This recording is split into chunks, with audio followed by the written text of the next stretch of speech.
Hello student, welcome to my channel math sir. तो student, आज की वीडियो में हम करने वाले हैं क्लास 10th की एनसीईआरटी का चैप्टर नंबर 9 एक्सरसाइज 9.1 का क्वेश्चन नंबर 12।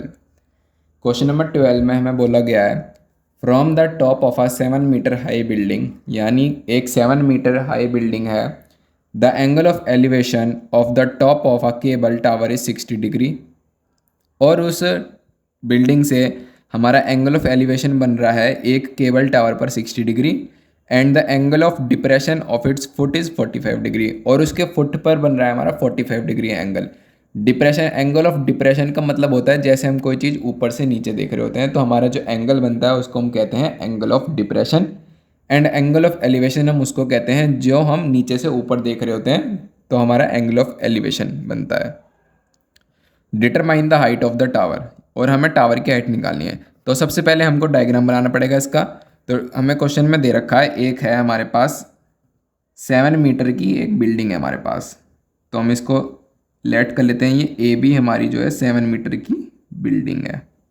अब हमको इन्होंने कुछ ऐसा पॉइंट दे तो नहीं रखा, तो हम यहाँ पर अज्यूम कर लेते हैं कि हमारा केबल जो टावर है, केबल टावर उसका टॉप यहाँ पर है। तो हमारा यहाँ पर बन रहा है 60 degree angle, angle of elevation बन रहा है यहाँ पर 60 डिग्री। एंड इसको हम पूरा टच कर लेते हैं यहाँ, और इन्होंने बोल रखा है कि एंगल ऑफ डिप्रेशन बन रहा है केबल टावर के फुट पर, जो हम बन रहा है हमारा 45 डिग्री एंगल। तो इसको हमने टच करा, ये एंगल बन रहा है हमारा 45 डिग्री। इसको हम लेट कर लेते हैं सी डी एंड ई। अब इन्होंने हमसे बोला है कि determine the height of the tower, यानी हमको सी डी की लेंथ निकालनी है। तो हम सी डी की लेंथ कैसे निकाल सकते हैं? सबसे पहले हमको इसकी लेंथ निकालनी पड़ेगी, ताकि हम इस ट्रायंगल में tan 60 लगाकर इसकी लेंथ निकाल लें। तो सबसे पहले ये हमारा एंगल 45 डिग्री है। अल्टरनेट इंटीरियर एंगल से हम इस एंगल को भी 45 डिग्री कह सकते हैं। अल्टरनेट इंटीरियर एंगल से हम इस एंगल को 45 डिग्री एंगल कह सकते हैं। और B D equals to A E है, and A B is equals to E D है, यानी ई डी की वैल्यू भी 7 मीटर है। अब हम बी डी की वैल्यू निकालते हैं। अब हम बी डी की वैल्यू कैसे निकालेंगे? In triangle A B D, in triangle A B D अगर हम इसमें tan 45 लगाएं, तो tan क्या होता है हमारा? tan होता है हमारा परपेंडिकुलर अपॉन बेस। परपेंडिकुलर क्या है? परपेंडिकुलर है हमारा ए बी, एंड बेस है हमारा बी डी। ए बी की लेंथ तो हमें गिवन है 7 मीटर, एंड tan 45 होता है हमारा 1, तो 1 is equals to 7 upon B D. तो यहाँ से हमारी बी डी की लेंथ आ गई 7 मीटर। ये हमने निकाल ली 7 मीटर, और हमारा B D is equals to A E है। तो हम कह सकते हैं A E is equals to B D is equals to 7 metre. तो हमारी ए ई लेंथ भी निकल गई, जो आई हमारी 7 मीटर। अब हमको डी ई गिवन है, डी यानी ए बी इक्वल है डी के, तो हमारी डी की वैल्यू भी हमको गिवन है 7 मीटर। अब बस बची क्या? हम अगर हम सी ई की वैल्यू निकाल दें तो हम सी डी की वैल्यू निकाल सकते हैं। सी डी को हम क्या लिख सकते हैं? C E plus E D.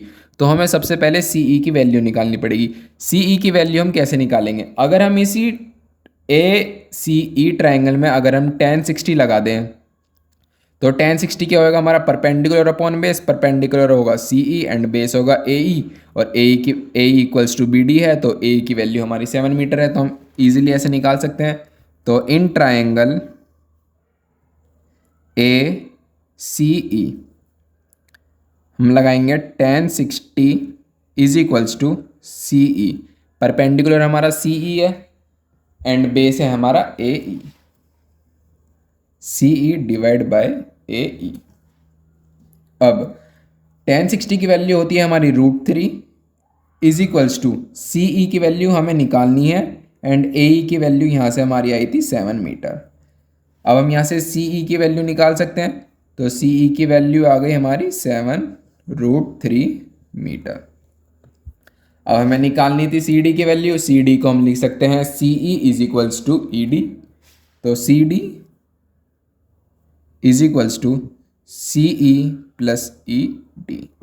C E की वैल्यू है हमारे पास 7√3 plus E D equal to A B है, तो ई डी की वैल्यू भी 7 है। अब हम यहाँ से 7 कॉमन निकाल सकते हैं, तो हमारी आ जाएगी √3 प्लस 1 मीटर सी डी की वैल्यू। देयरफॉर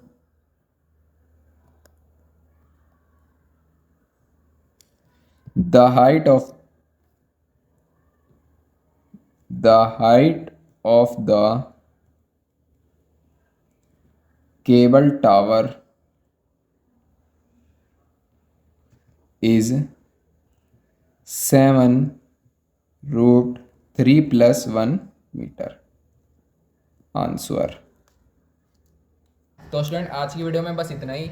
अगर आपको वीडियो अच्छी लगी तो प्लीज़ मेरे चैनल को सब्सक्राइब करें और इस वीडियो को लाइक करें। अगर आपको कुछ भी समझ नहीं आया तो प्लीज़ कमेंट बॉक्स में अपना कुछ डाउट पूछ सकते हैं, मैं आपको रिप्लाई करके ज़रूर उसका आंसर दूंगा।